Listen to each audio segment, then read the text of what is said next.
Question 11. Define electric field strength at a point in an electric field. Well, no point me telling you a definition because I've already told it before. It's in your books. Look it up. There are 2 marks for this part, by the way, so that means you've got to be quite precise and give a bit of detail. Next part, state whether E is a scalar or a vector quantity. Well, if you already explained that E is connected to force, you know whether force is a vector or a scalar, so that should help you to get that part right. Part B, you've got two charges there.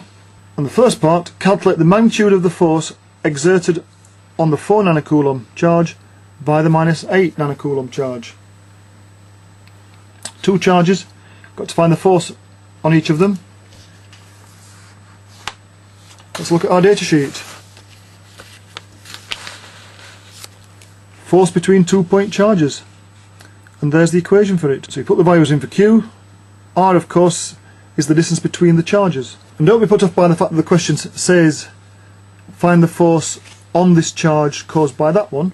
The question could just as easily say what force do they put on each other, or it could say what force does this one experience due to that. It's always going to be the same. Notice also the question asks for the magnitude of the force, so we don't get too worked up about whether it's positive or negative, because the question's only asking for the magnitude. If you were asked for the direction, I wouldn't worry about whether the equation gave a positive sign or a negative sign. I'd just use common sense and I'd sort of say there's a positive charge there and a negative charge there.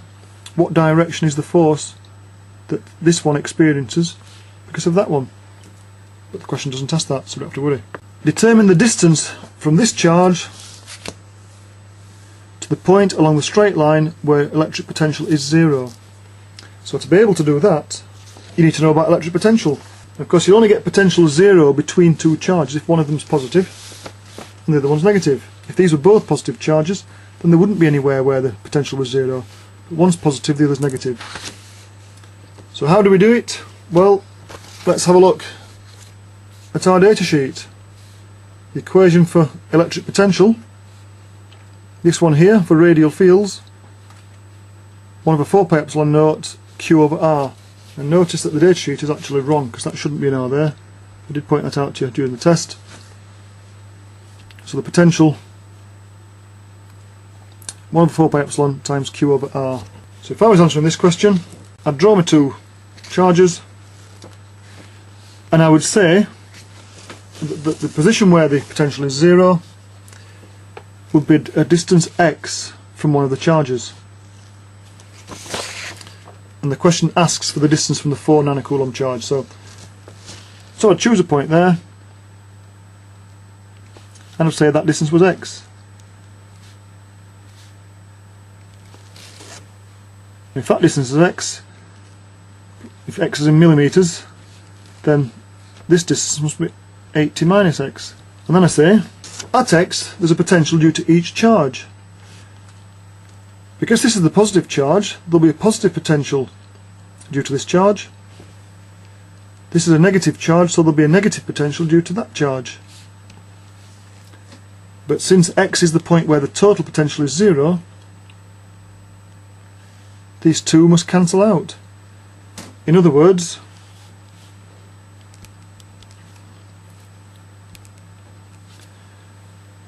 we don't have to worry about the units or about the nanocoulombs, or we don't have to worry about the constants. We know that potential depends on charge divided by distance. So I could say that 4 divided by x must equal 8 divided by 80 minus x, because the potential due to this one must be as positive as the potential for this one is negative. So you can rearrange that equation and it will sort out for you what the value of x is. And I say it doesn't matter that we've missed out the 4 pi epsilons, it doesn't matter that we've missed out the nanocoulombs, because it would have cancelled from both sides anyway. Part C says that point P is equidistant from the 2 charges.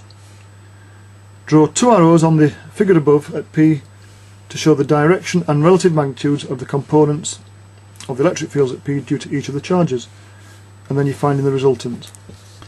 So if you think about the fields due to each charge, we know that the field lines would be radial,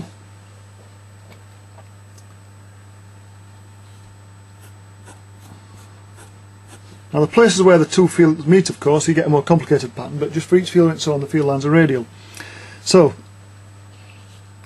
it's important to know, of course, the direction. So for a positive charge, the field lines, remember that the direction of the electric field is the direction that it would put a force on a small positive charge.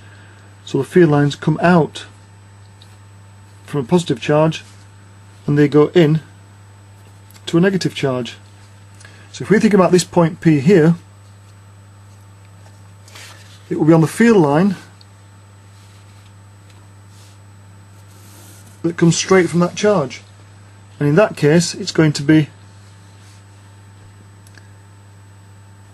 in that direction. It will also be on the field line that comes straight from that charge, but this one is heading in this direction, so maybe I should draw it like that. Now we've also got to get the magnitude. Well, the distances are the same. We know that field strength, or we should know,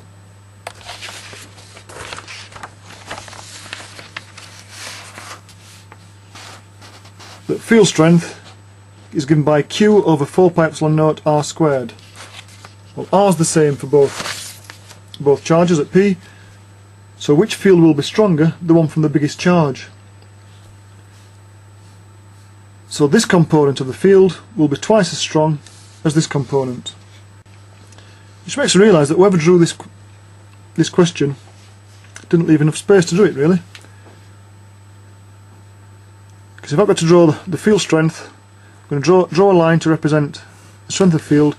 If I draw that one that size, then this one's got to be twice as big, which takes us to there.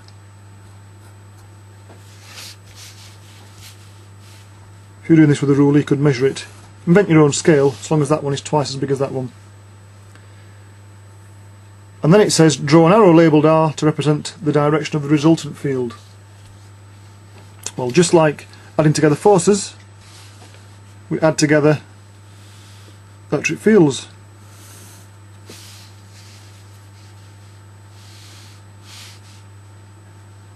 So I'm doing a parallelogram here. And the resultant would be there, like that. Question 12, the first part, calculate the electric field strength at P due to the nucleus. And of course the nucleus is just a point charge, so all we've got to do is find the electric field strength around a point charge. So we'll look at our data sheet. For a radial field, that's what you get with a point charge. There's the formula, field strength Q over 4 pi epsilon naught R squared. So we've got the values. Well, we've sort of got the values. We know that the charge it says plus 29e, and E of course means the charge on an electron, which we ought really to remember. If we don't remember it, we'll look at the data sheet, and the charge on an electron, now it does say minus 1.6 times 10 to the minus 19 coulombs, because of course electrons are negative. In this question, when it says plus 29e, it means it's plus 29 times 1.6 times 10 to the minus 19. It'd be really daft if saying plus 29e meant it was negative charge, so you've got to assume it's a positive charge.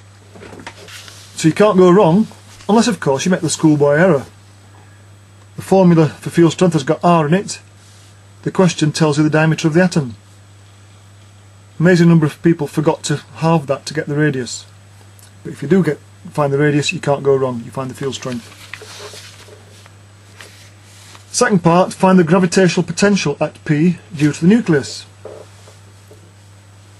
So the nucleus has got mass, therefore it's got a gravitational field around it as well as having an electric field.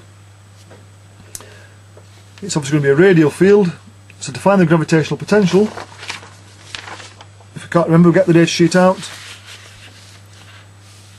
and Here's the formula for gravitational potential. Gravitational potential is always negative. So we must make sure we put the minus sign in. We know G, the gravitational constant, M's the mass of the nucleus, R is the distance. So again you've got to remember to halve the diameter to find the radius. The slight complication is that although the question tells you the mass of the atom, it says that the mass is 63 U. Now U is an atomic mass unit given on the data sheet. So there's the value, so it's 63 of those. 63 times 1.661 times 10 to the minus 27 kilograms is the mass. That'll get your gravitational potential, but remember that must be negative. Part B, easy last little bit. Draw an arrow on the above diagram to show the direction of the electric field at the point P. It's a positive charge.